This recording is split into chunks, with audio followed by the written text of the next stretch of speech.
KIMS Al-Shifa Super Speciality Hospital, Perinthalmanna.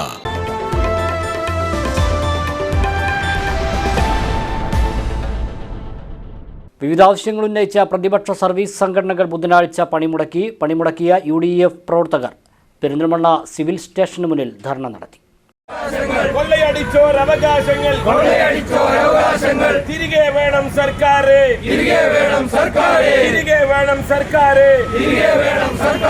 പണിമുടക്കും പ്രതിഷേധിക്കും.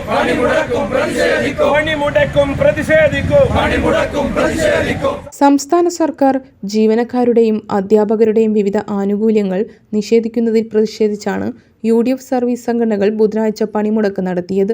ക്ഷാമബത്ത അനുവദിക്കുക, leave surrender പുനഃസ്ഥാപിക്കുക, ആരോഗ്യ insurance പദ്ധതിയായ മെഡിസപ്പിലെ വീഴ്ചകൾ പരിഹരിക്കുക എന്നീ ആവശ്യങ്ങൾ ഉന്നയിച്ചാണ് പണിമുടക്കിയത്. UDEF സംഘടനയുടെ നേതൃത്വത്തിൽ പെരിന്തൽമണ്ണ സിവിൽ സ്റ്റേഷന് മുന്നിൽ ധർണ നടത്തി. നേതാക്കളായ സലീം മാലിക്കൽ, ഹുസൈൻ പാറൽ, സക്കീർ പൂവത്താണി, ഷാനവാസ് ഫൈസൽ, അലി അമ്മിനിക്കാട്, അലി കരുവാക്കുണ്ട്, പി സുബൈർ, സക്കീർ ചെറുകര, ചേക്കുട്ടി, മുഹമ്മദ് പെരിന്തൽമണ്ണ തുടങ്ങിയവർ നേതൃത്വം നൽകി.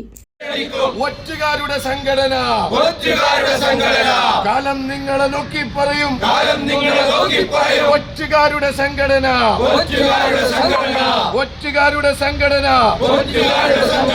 ജീവനക്കാരന്റെ ആവശ്യങ്ങൾ കേൾക്കണമെങ്കിൽ കേട്ടോളൂ.